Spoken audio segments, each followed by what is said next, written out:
Bonjour, je m'appelle Solveig, j'ai 31 ans et je suis la formation EFM soigneur animalier depuis le mois de juin de cette année. Je suis actuellement chargée de production et de contenu dans une boîte de production qui fait des films d'entreprise depuis 6 ans maintenant. Et à côté de ça, je suis aussi script docteur et scénariste en freelance. Donc a priori un parcours professionnel qui n'a pas grand chose à voir avec les métiers animaliers. Ça fait déjà quelques temps que je pensais à me reconvertir dans une voie qui pour moi faisait plus de sens et à travers laquelle je pourrais être plus utile, un parcours professionnel peut-être plus engagé. Étant une grande passionnée des animaux depuis toujours, c'était un cheminement qui me paraissait assez logique de me reconvertir dans ce milieu-là. À la base, je pensais plutôt me reconvertir en tant qu'ASV, mais bien que ce soit un métier très passionnant et très utile, je pense qu'il manquait pour moi la dimension un peu engagée et sociale dont j'avais besoin. Je suis beaucoup plus attirée par des structures comme les refuges, les sanctuaires et même les parcs zoologiques pour leur mission de conservation. Donc c'est assez logique que du coup la reconversion vers le métier de soigneur animalier c'est imposé à moi, on va dire.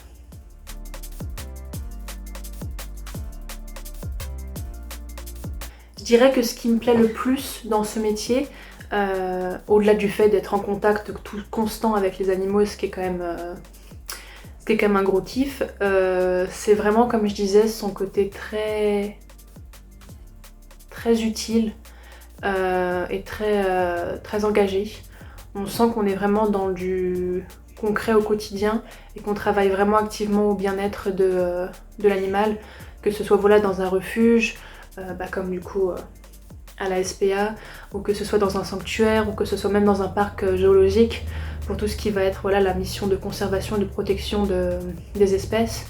Et c'est vraiment quelque chose qui me parle et c'est vraiment ce dont j'avais vraiment besoin.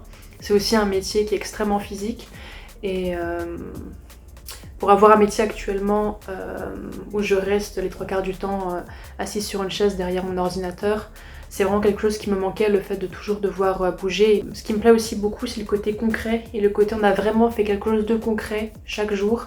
Avoir un métier utile pour la société, utile pour les animaux.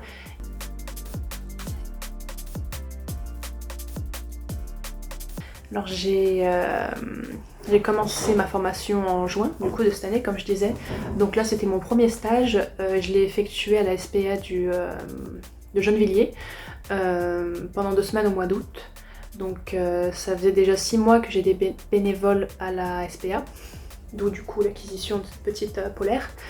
Du coup ça me paraissait assez logique de prolonger cette expérience à travers un stage plus immersif.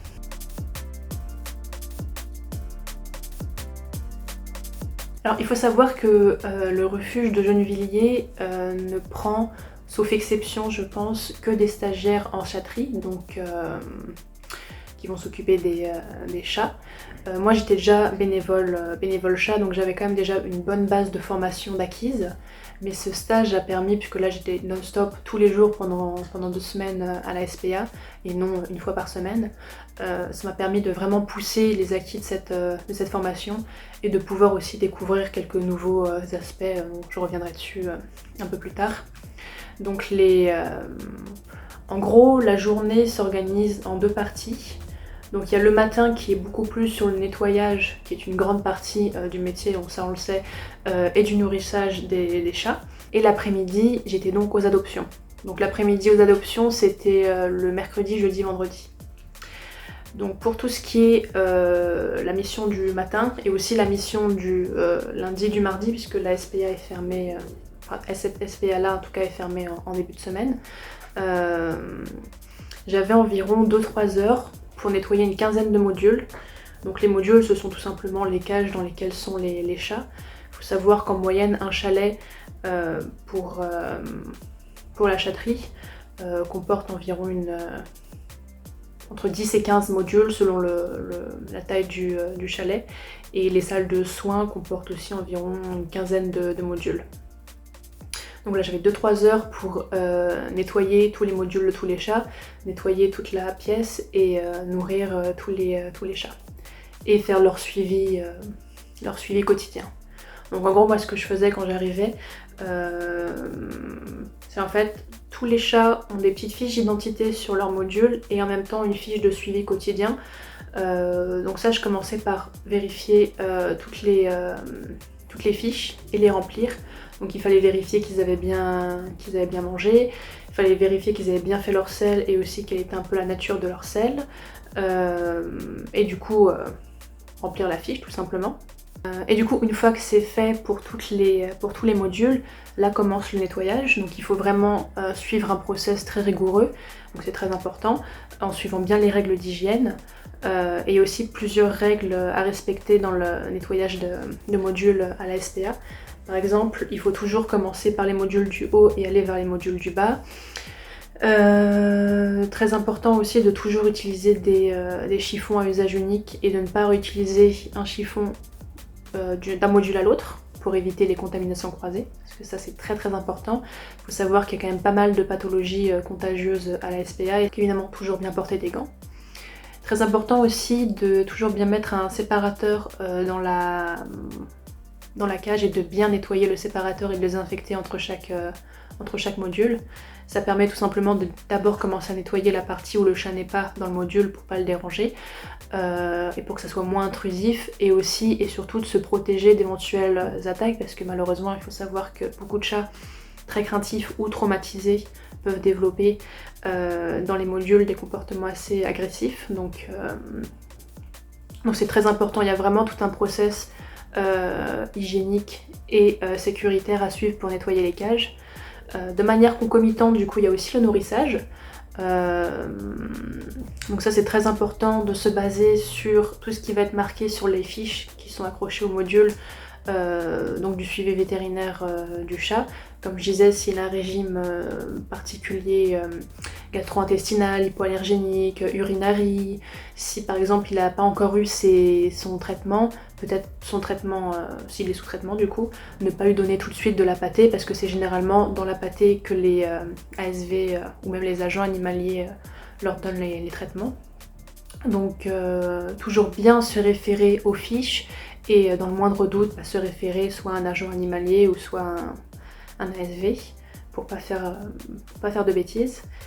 Très important aussi de bien donner toujours des mêmes proportions pour que le chat ait un régime constant, et aussi pour pas non plus aller trop... il faut préserver les stocks quand même. Alors une fois que du coup le nettoyage et le nourrissage et le suivi du coup quotidien est fait, c'est aussi des moments privilégiés quand on a le temps du coup pour passer du temps avec le chat, pour interagir avec eux, pour travailler un peu à la socialisation. Ce qui est très important pour les chats par exemple qui viennent juste d'arriver, donc ils sont encore un peu dans le traumatisme de l'abandon ou du trapage quand ils passent par la fourrière. Et aussi pour les chats qui sont très craintifs. Je sais que quand je suis arrivée même en début de stage ou même en début de bénévolat il y a 6 mois, il y avait des chats qui étaient très craintifs et du coup avaient développé des comportements assez agressifs de protection, et qui ont réussi à se détendre au fur et à mesure parce que du coup ils étaient habitués à une certaine... à une répétition dans le quotidien, et que du coup il y avait de la bientraitance avec les bénévoles, les soigneurs animaliers, donc ça les rassurait, ils ont pu commencer à plus se détendre. Et c'est vrai que du coup un chat qui va être beaucoup plus sociabilisé, qui va être moins sur la défensive, aura plus de temps, c'est triste à dire mais c'est la vérité, aura plus de chances de se faire adopter plus facilement. Donc c'est aussi très important de déléguer pas mal de temps à la sociabilisation et au contact avec les chats. Alors du coup ma deuxième grosse mission à la SPA, et qui était pour moi la plus passionnante et la plus enrichissante, c'était celle qui se déroulait du coup les mercredis, jeudis, vendredis après-midi, donc quand le refuge était ouvert. C'était bien sûr la mission d'adoption.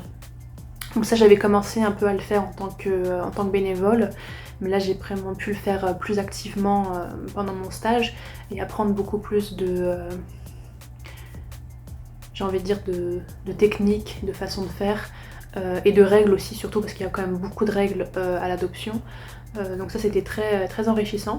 Du coup ma mission c'était d'accueillir et d'accompagner les adoptants dans leur rencontre avec les animaux, dans leur choix de nouveaux compagnons. Donc voilà, il y a quand même pas mal de règles à prendre en compte et c'est pour ça que c'est très important de bien discuter avec l'adoptant et aussi de l'informer sur ses contraintes. Il s'agit vraiment pas de se dire ok, il y a une personne, on va le placer avec un chat et ça part et à chaque adoptant il faut qu'il y ait un chat qui parte. C'est vraiment pas le principe. Le principe c'est de vraiment pouvoir créer la meilleure union possible, on va dire, la plus favorable et pour le chat et pour l'adoptant, et surtout parer aux éventuels retours.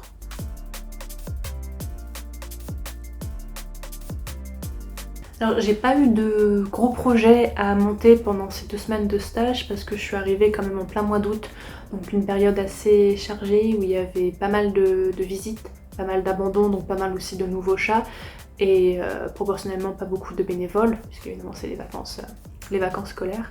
Donc j'étais vraiment dans l'émission urgente du quotidien. J'ai quand même pu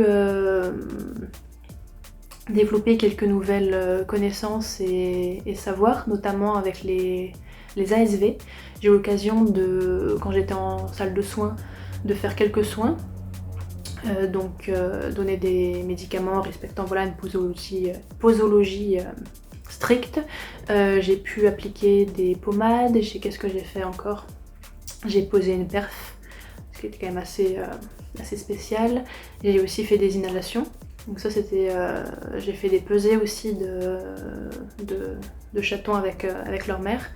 Donc ça c'était plutôt bien.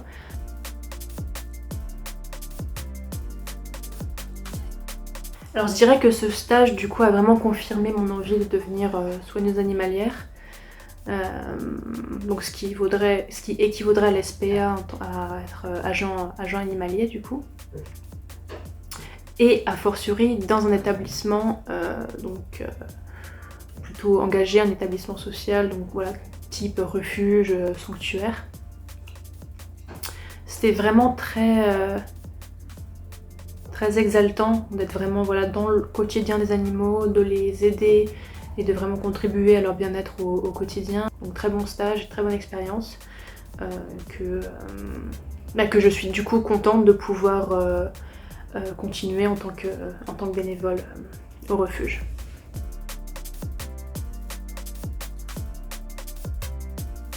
Alors du coup pour les projets futurs, je continue bien sûr ma formation. Je vais chercher d'autres stages, donc je vais essayer d'être le plus éclectique dans ma recherche de stage. Je ne veux pas me contraindre, que ce soit parc zoologique, refuge, ferme pédagogique, sanctuaire, peut-être même d'autres SPA, ou même peut-être même refaire un stage dans cette SPA. Je veux vraiment pas me contraindre au niveau de l'établissement. Je cherche vraiment à être voilà, avoir le bagage le plus large possible, mais toujours dans des lieux où je sais que je pourrais me projeter professionnellement. Donc vraiment ces lieux-là, je sais que je serais très heureuse si j'arrivais à trouver un emploi plus tard dans ce secteur et dans ces établissements-là. Et à côté de ça, je continue du coup mes missions de bénévolat, donc à la SPA. Je suis aussi chez LPO et j'ai enseigné aussi pas mal d'expériences soigneurs d'un jour dans des parcs zoologiques, donc ça m'a aussi bien plu. Et ça permet voilà, d'avoir quelques acquis en plus concrets, en plus de la formation théorique, le temps que je trouve des stages. Et sinon en janvier, je vais faire une mission humanitaire de 2 semaines à Tenerife, donc dans les Canaries, dans un refuge d'animaux de ferme. Donc voilà, je suis assez pressée de me lancer dans cette nouvelle expérience à l'international. Voilà.